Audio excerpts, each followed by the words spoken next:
Good to visit with you again. I had a couple questions. My first one had to do with visual phenomenon in your eyes. I've read some books about, or I first had some experiences where I was, reading a book that was very emotionally powerful for me. Like it was one of the Seth books, and when I was reading it, I got really intensely focused. And when I came up from reading it, I could, my vision was sort of blurred, and I could see sort of very small particles, strands or dots. And were you reading about alternative realities? Yes, alternate I was. And I've read another book that got me interested in that general topic about eye phenomenon, and I read a book that said that was there could be something related to consciousness that you're seeing. Or could you just generally address what that's about? We will generally and specifically address what it's about because it ties in so wonderfully with what we're talking about here also, as you know. Vibration is interpreted in many different ways. In your world, you interpret vibration through your radio, through your CBs, through your telephones, through your televisions. In other words, through your radar.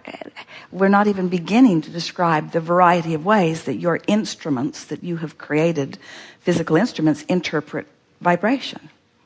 Even thermometers are interpreting vibration. Right.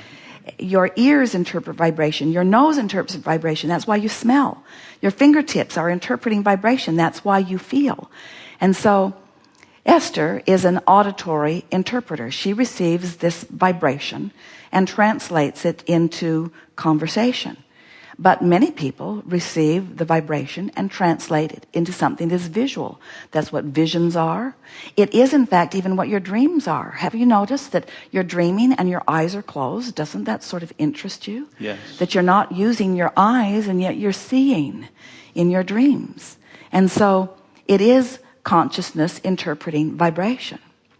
So an aura, you see aura? This is maybe a good condition to see it.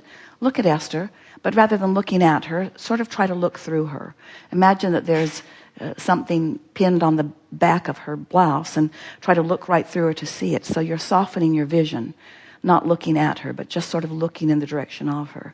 And as you do, as your eyes are sort of softened and defocusing, you may begin to notice some energy around her body. It's like looking at a shadow on a wall, only instead of it being the absence, which is darker, it's the presence of light. Are anybody seeing any of it?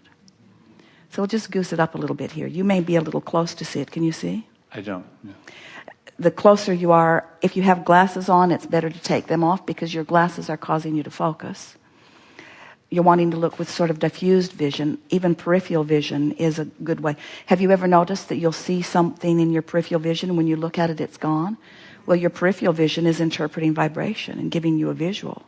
But when you look at it, you're focusing your eyes the way you're accustomed to doing it, and so then you don't see it. So just look at Esther for a little bit, and we'll goose this aura up a little bit. There it is.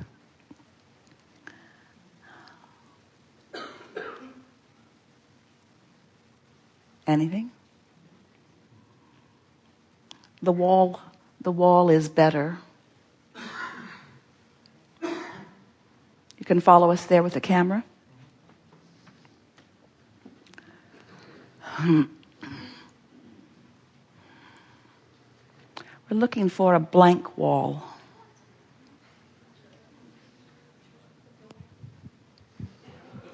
Something that is in the front is better.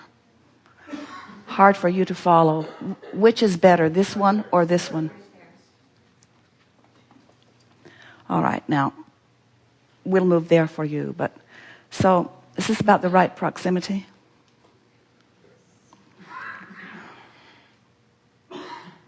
This wall is more conducive to see it.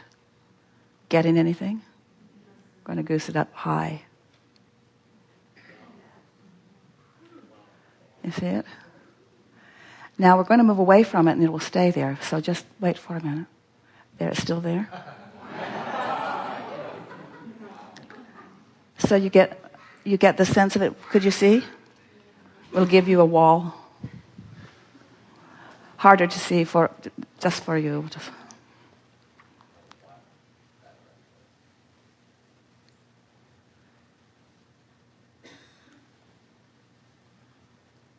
You can even see it on video if you know what you're looking for.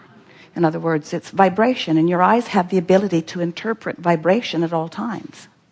It's just a matter of diffusing your vision enough that you can see using your eyes in a different way. There are all kinds of things that are happening vibrationally that you can interpret. In the same way that a dog hears things you don't hear, smells things you don't want to smell. So hardly anyone is utilizing their ability to interpret vibration fully. Esther remembers when she was in the early stages of receiving us, and she hadn't begun speaking yet, but a lot of energy was moving through her hands, and her hands were literally glowing in the dark because the emphasis of the energy was in her hands. And she would lay in bed at night, and her hands were literally lighting the room up because she was typing. And then one night she closed her eyes, and she believes that this is the night that the main passageway is what she was interpreting it at in those days between Esther and Abraham occurred, because with her eyes closed there was a big purple vortex with its point right at her head, and it was thunderous in its momentum. She said it was like a freight train running right into her forehead, and she knew that she was never the same afterward. Well, what it was her visual interpretation of the opening of that passageway. It was the way she interpreted it. Then later, years later, she saw the movie Phenomenon, where John Travolta is standing out and looking up, and that same big purple vortex came right into his head, and she screamed in the theater. She said, "That's exactly right. That's exactly right. That's exactly right. That's exactly right. That's exactly right. That's exactly right." And then they gave him a brain tumor. They explained his phenomenon through his brain tumor. And we want you to understand that it's not a brain tumor. And I don't need eye surgery to correct the dots and strands, I assume. And the more you acknowledge what it is and enjoy what it is, then it just gives you a broader perspective of the capacity of that which is you. We're not really encouraging you to get too crazy about out-of-body experiences and focusing on alternate realities, other than to give yourself an understanding of the vastness of that which is you. Right. But there is something really, really wonderful about seeing your world through the eyes of Source and allowing yourself to have this sensory perception that makes you more agile in traffic and more on your feet as you're moving around with other people. In other words, there's so much about rendezvousing with the perfection of other things that match you that most people are oblivious to, because they're just not on those vibrational wavelengths.